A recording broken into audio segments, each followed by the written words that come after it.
শোণিতপুৰৰ নিজ বাঁহবাৰী গাঁৱত এজন পুৰুষৰ মৃতদেহ অসম আৰক্ষীয়ে পুতি থোৱা অৱস্থাৰ পৰা খান্দি উলিওৱাৰ ঘটনাই অঞ্চলটোত সৃষ্টি কৰিছে তীব্ৰ চাঞ্চল্যৰ।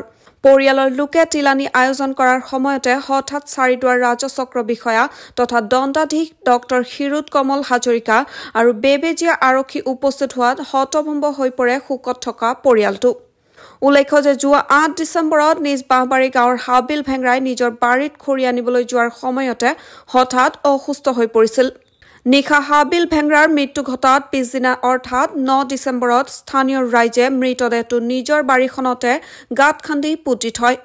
ইফালে কোনো অজ্ঞাত ব্যক্তিয়ে হাবিল ভেংৰাক হত্যা কৰি পুতি থোৱা বুলি আৰক্ষীৰ শীৰ্ষ মহলত খবৰ দিয়াৰ পিছত বেবেজিয়া আৰক্ষীয়ে দণ্ডাধীশগৰাকীৰ উপস্থিতিত মৃতদেহটো গাঁত খান্দি উলিয়াই মৰণোত্তৰ পৰীক্ষাৰ বাবে তেজপুৰলৈ প্ৰেৰণ কৰে।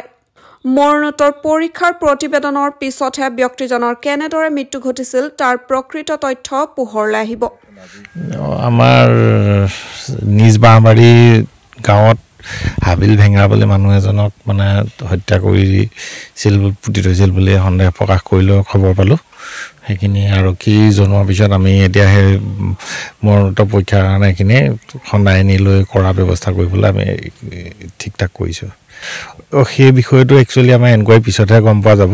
এতিয়া প্ৰিলিমিনেৰীত জাষ্ট ইনফৰ্মেশ্যন পোৱা গ'ল যে তেনেকুৱা এটা সন্দেহ আছে, গতিকে সেই সন্দেহটো ভিত্তিত বাকীখিনি আমাৰ ইনভেষ্টিগেশ্যন আৰম্ভ হ'ব, তেতিয়াহে গোটেইখিনি ওলাই পৰিব। নিজ বাঁহবাৰী গাঁৱৰ আমাৰ হাবিল ভেংৰা যোৱা ৮ তাৰিখত সন্ধিয়া খৰি বিচাৰিব যাওঁতে আকস্মিকভাৱে তেওঁ পৰি মৃত্যুবৰণ কৰে। তেখেতক ৯ তাৰিখ সোমবাৰে তেখেতক ৰাইজে খবৰ দিয়ে বা মানে তেওঁক মাতি দিয়ে। আজি তেখেতক মানে তেখেতক পৰীক্ষা কৰিবৰ কাৰণে আজি তেখেতক মানে লৈ যোৱা হয় আৰু বিগত তেখেতৰ ৰাইজে যিটো সন্দেহজনক বা বেলেগে সন্দেহজনক বস্তুটো তেওঁ পৰীক্ষা নিৰীক্ষা হোৱাৰ পাছতে ৰাইজে আৰু মানে গম পাব। আৰু আজি তেখেতক আজি মানে গাঁত খান্দি পেলাই আজি তেখেতক লৈ যোৱা হয় আমাৰ TMC লৈ। News desk, news wide Assam.